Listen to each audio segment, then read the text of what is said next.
2 years after the worst downturn since the Great Depression supposedly ended, America continues to claw its way back from the economic abyss.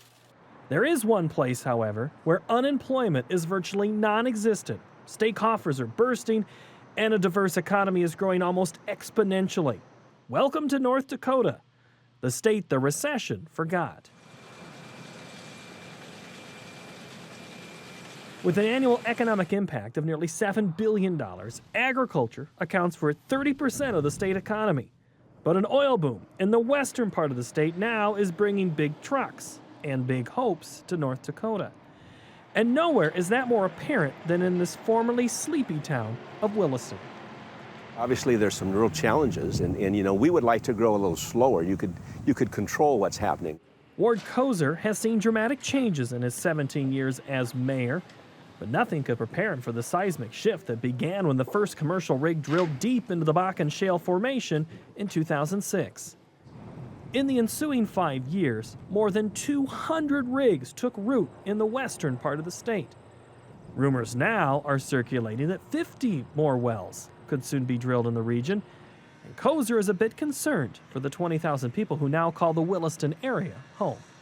Each rig brings anywhere from 80 to 100 workers with it, and then you get all the extra things that you need, the stores, the restaurants, all the things there, and we're really being pushed to the limits. A big increase in rig count would really challenge us.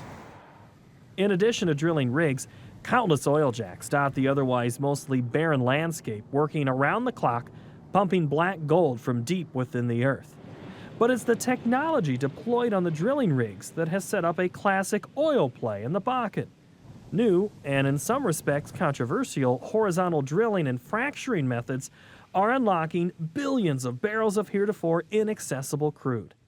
The procedure, more commonly known as fracking, begins by drilling vertically until workers reach a zone of interest. They then gradually drill to a 90-degree angle. Cement casing is then installed and small fractures are created.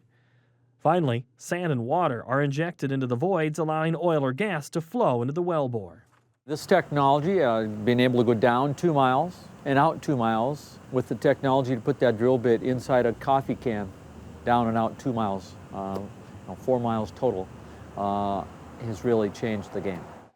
As head of the North Dakota Petroleum Council, Ron Ness has seen the North Dakota oil industry expand dramatically in his 13 years on the job, and he says the growth is accelerating. I didn't think this industry would be where it was 6 months ago today. We keep having to recreate ourselves. The expansion, the ability to take a basin that's producing 100,000 barrels of oil a day and now go to probably 450.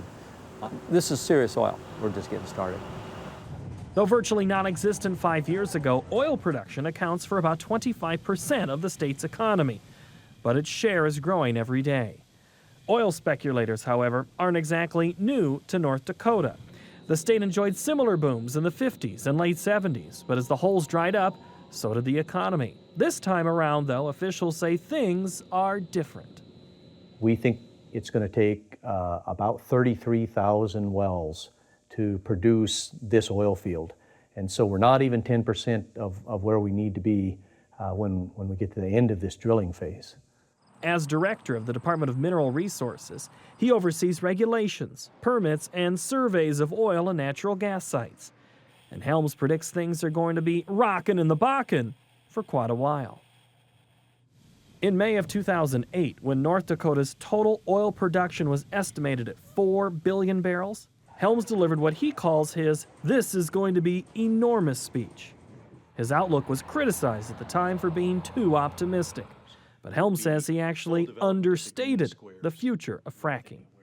That speech actually underestimated what's happening by about 50%.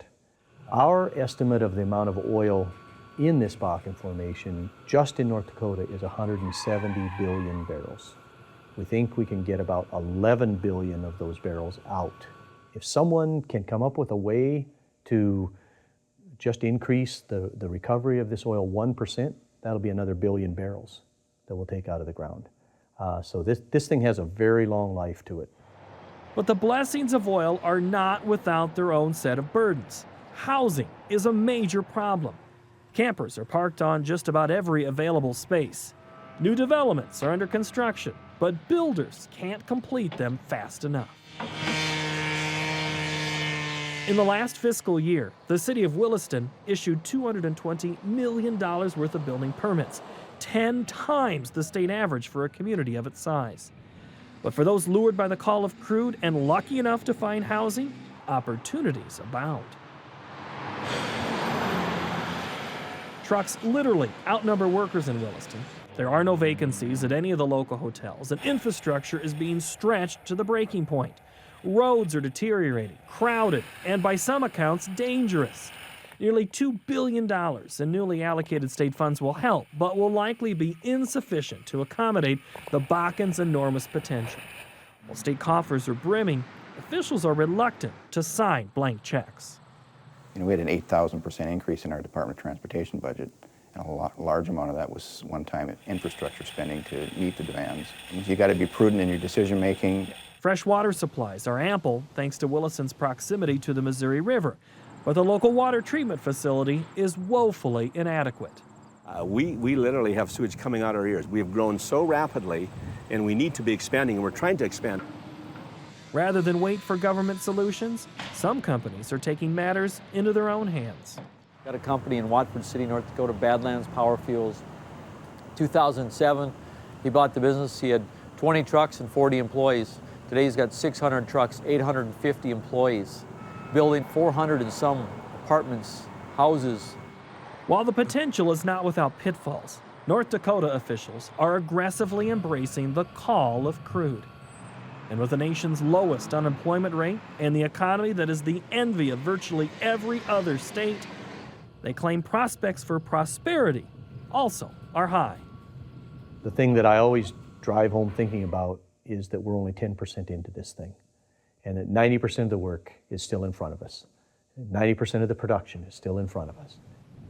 While it is difficult to overstate the economic impact of the oil boom in North Dakota, experts say increased U.S. production has little effect on retail gasoline prices. Next week, we'll examine why efforts to extract more crude from domestic locations could fail to alleviate the pain at the pump. For Market to Market, I'm Paul Yeager.